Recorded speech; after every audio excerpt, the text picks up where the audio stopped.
She dialed 911 screaming that her brand-new car had been stolen by her black neighbor across the street.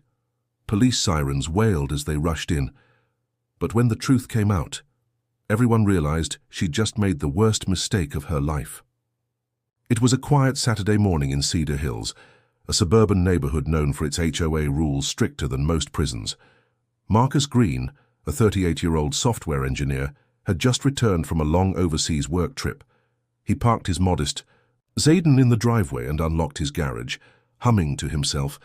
Inside sat his pride and joy, a jet-black luxury SUV he had finally paid off after years of hard work. It wasn't flashy to him, it was a symbol of perseverance. But across the street, Karen Miller, the self-proclaimed queen of the HOA, had been watching. Her eyes narrowed. She had just bought a new SUV, nearly identical in model and color. In her mind, there was no way Marcus could afford one like it. As Marcus pressed the button and the garage door lifted, Karen gasped. "That's my car," she muttered to herself. Her hands shook with fury. Instead of asking questions, she grabbed her phone. "911, what's your emergency?" Karen's voice was frantic, shrill. "Yes, my car has just been stolen. The thief is right now hiding it in his garage." "Ma'am, can you describe the suspect?" Karen glanced through her blinds. "Yes, he's a black man, mid-30s, wearing jeans and a hoodie. He's dangerous. Send someone fast." Her words dripped with venom. Within minutes, sirens wailed in the distance. Neighbors peeked out from their windows. Some began recording on their phones. Marcus, still polishing his SUV with a microfiber cloth, looked up in confusion as 3 squad cars screeched to a halt in front of his house. Officers jumped out, weapons drawn. "Sir, step away from the vehicle. Hands where we can see them." Marcus froze, stunned. "What? This is my car." Karen burst out of her front door, theatrically pointing. "That's him, that's the thief, arrest him." The crowd grew thicker, whispers spread, cameras kept rolling. Marcus raised his hands, his voice steady but pained. "Officers, this is my garage, my car. I have the registration inside." One officer approached cautiously. "Sir, we received a call. This woman claims the vehicle belongs to her." Karen crossed her arms smugly. "Check the VIN, that's my brand new purchase. I just bought it yesterday. He stole it." Marcus shook his head in disbelief. "That's impossible. I bought this 3 years ago. Paid it off last month." The tension thickened, neighbors whispered. Some sided with Karen. Others frowned, sensing something was off. Finally, the officer asked, "Do you have proof, sir?" Marcus gestured.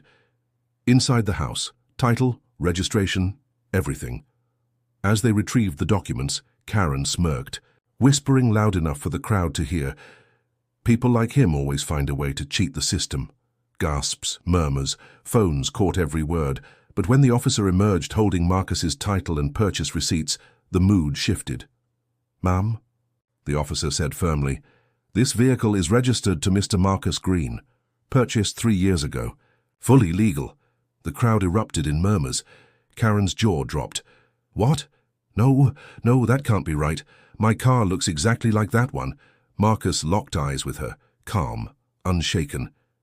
"Maybe because it's the same model. But this one's mine." Just when everyone thought the drama was over, another twist unfolded. A tow truck rolled into the neighborhood. On it, Karen's actual SUV, same color, same make, being delivered from the dealership. The driver hopped out cheerfully. "Delivery for Mrs. Karen Miller. Here's your brand new SUV, ma'am." The entire block burst into laughter. Cameras zoomed in. Karen's face turned beet red. "Wait, what?" Karen stammered. But... The irony was undeniable. She had accused her neighbor of stealing a car, while hers hadn't even arrived yet. The officers, now visibly irritated, turned to her. "Ma'am, you made a false report. Do you realize the seriousness of your actions?" Karen tried to backpedal. I was just trying to protect the neighborhood. You can't be too careful." But the crowd wasn't buying it.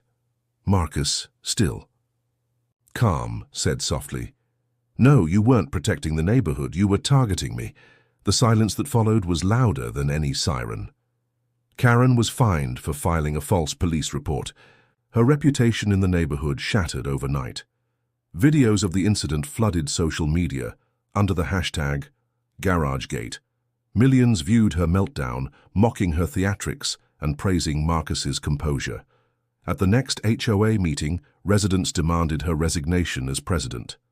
Her once loyal allies turned away. Meanwhile, Marcus became an unlikely hero. News stations interviewed him.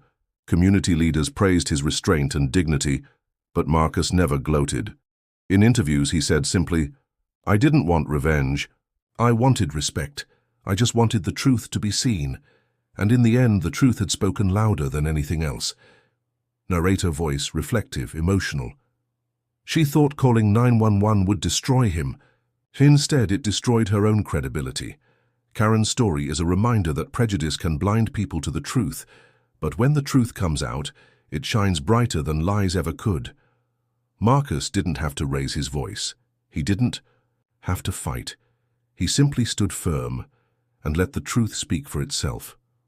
What would you have done if you were Marcus? Would you have stayed calm or confronted Karen directly? Let me know in the comments below.